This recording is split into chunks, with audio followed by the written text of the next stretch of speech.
Yo, what's good? SG here, back with another chess video, and today I'm doing King's Pawns openings. This is gonna be for white today, and tomorrow I'm gonna do black, and then Queen's Pawns, then Queen's Pawn black, and etc. So I'm gonna start off with the Scotch game. And before I start, I would like to say that I'm not gonna feature any popular kind of openings, I guess. So not Buick Piana Italian game, 4 Knights game, 2 Knights game, because you probably already know those and I don't want to waste your time. So first one is Scotch game, and if you know these, then tell me. If you don't know these and you want to learn more, just tell me and I will make another video on it. But we'll start with the Scotch game as seen here. Okay, so the Scotch game, there's 2 ways to play it. There's the opening where people go like this, you guard this, open their bishop, or they can go like this. Take. White has positional advantages, has that ready, so then you can't do that, or else you get the rook, right? So yeah, there's many ways to play the Scotch game.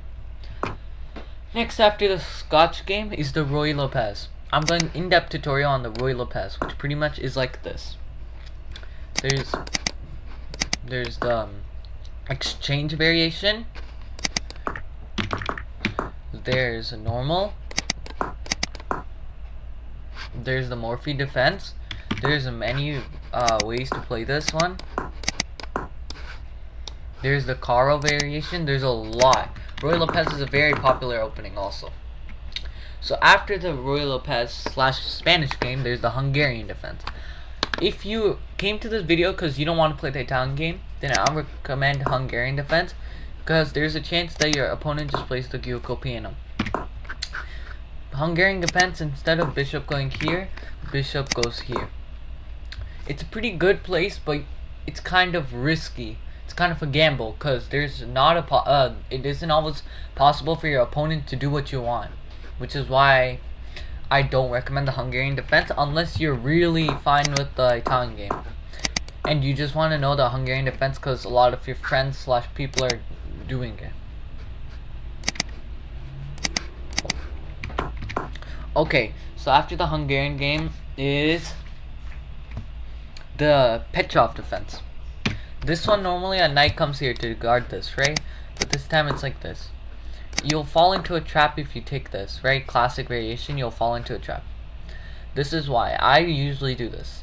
So what happens is I go here, take, opening your bishop, right? Like they do this, opening the bishop, take, right? And then there's other variations. This is also a very good variation. You go here, right? They go, they move here, right? Development. Boom. They would move back. And now you do this. Oh, this is a good way. Because now you're attacking their knight. If they do, you get their rook. If they castle, you get... Oh, sorry. If you castle, then you get their knight. And there's such a high possibility of winning now. Because maybe you can move your bishop, like for instance, if they want to take away... do that. You can like do so much things. So yeah, I recommend the Petrov defense for black, not white. Since this is white, I think you should try avoiding the Petrov defense. After the Petrov's defense, there's the Philidor defense. Normally normally the knight would go here. I showed aggressive way, but this time you go here. If you see, many of the French defense players would see this and be like, oh my god. Because it's literally the French defense, except opposite. Because French defense is like this. And this time, you're going like this. Right? Philidor defense. Okay. The only problem with Philidor, Philidor is you're blocking this one, but if you learn the tactics and the best way to play by trying to take advantage of that, then you're good. Like if I do this, trying to attack that, you're good. Okay. So after that is the King's Gambit. King's Gambit's a very popular opening.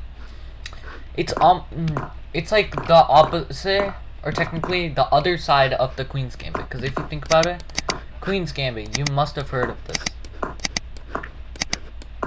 This same opening, if you move here, here, and there, that's literally the King's Gambit. So if you already know the Queen's Gambit, then King's Gambit is good for you. It's literally the same thing. And there's the non-accepted, declined King's Gambit. After that is the Danish Gambit, where black goes here, right? You move here. There's two ways. This is the center game, but not really. It's the center game if they take and you move like this. That's center game accepted. But if you do this, and then what you do right here in this position, you move here. They take.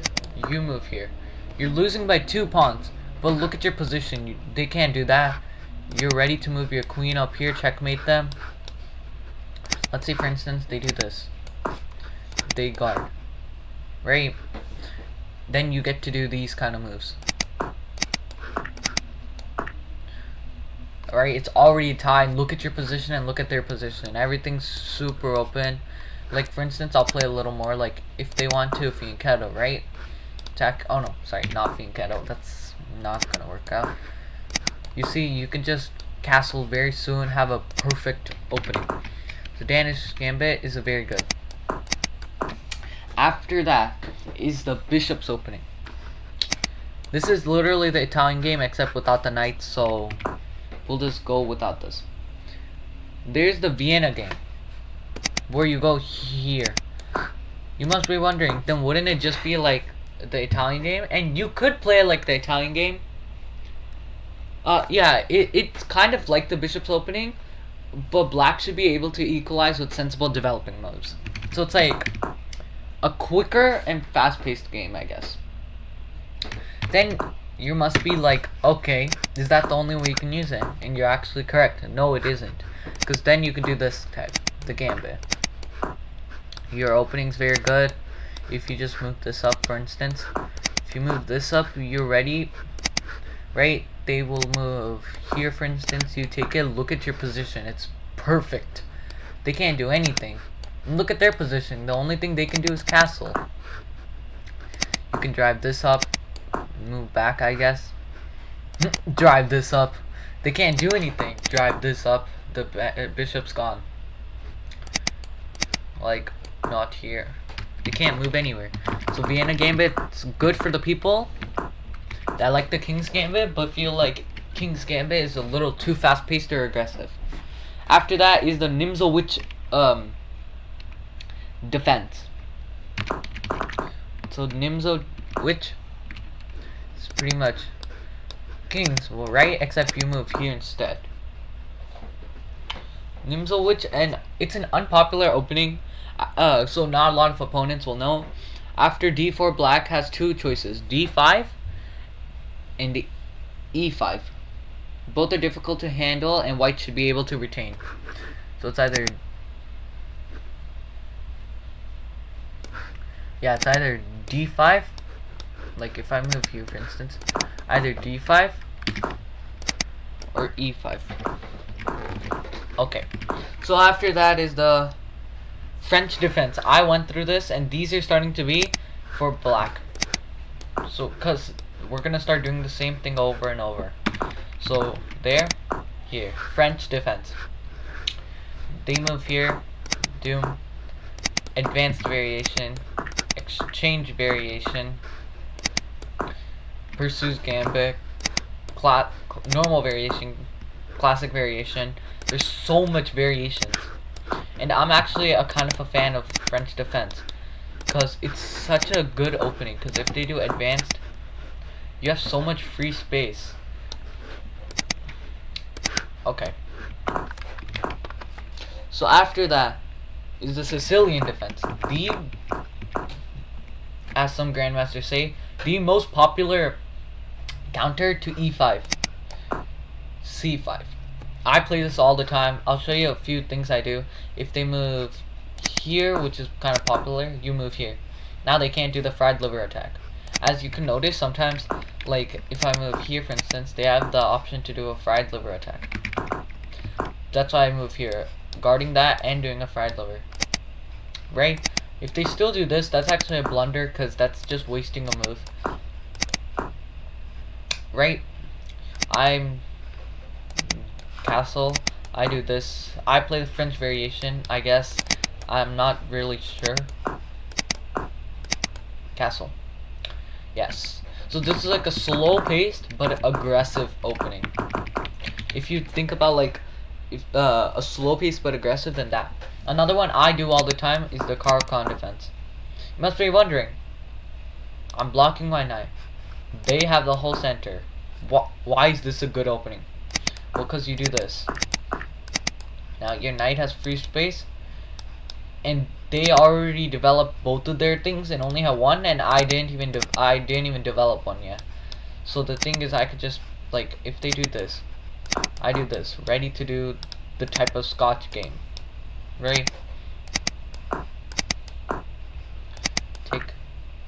Tick, right? So like there are a lot you could pin. Okay. So after that, there's the Scandinavian defense. This one's a little weird. Yes. So they attack you. You move right to the side. Always move to the side. Right? They can't really do anything now, so they should just start developing. Do that. And there are some nasty tricks you can do with this, like maybe move the bishop, develop. But then, what? Instead of doing, the only problem with this move is it's a very popular move. The only problem is I recommend this, so then you can move this one, because in case they find a way to guard or attack your queen, okay, in case they do, you always need an opening, because if you do this, then it has an opening. Okay, so after that is the Nimzo Witch.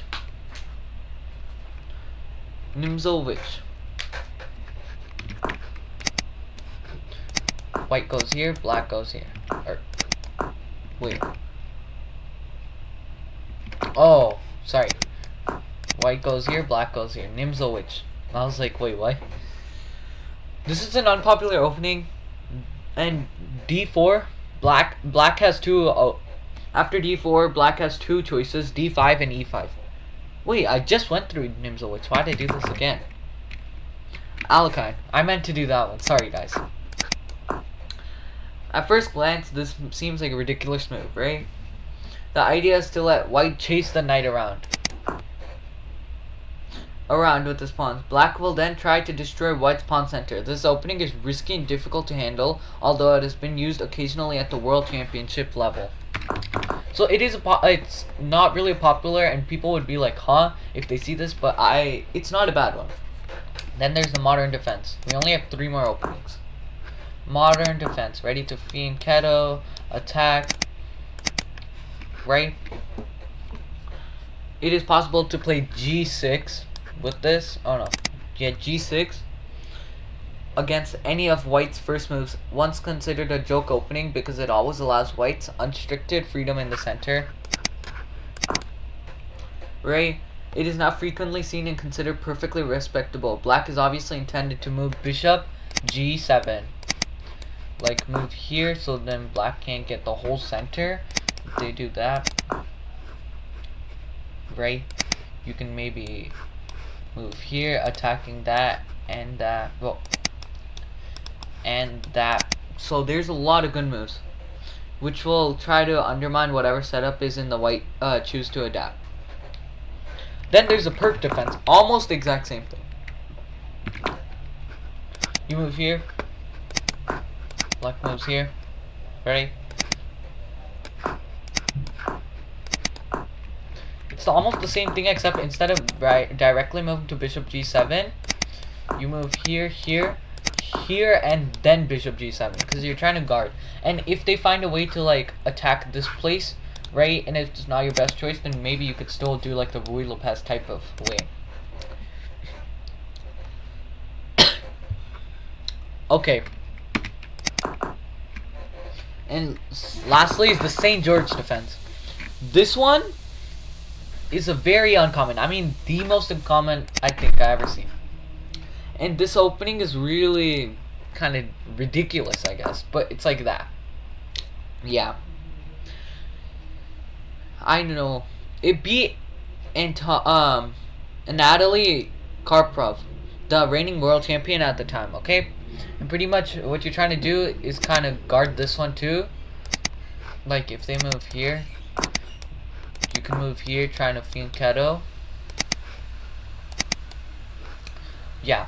So that is all the King's Pawn. I did everything in one video.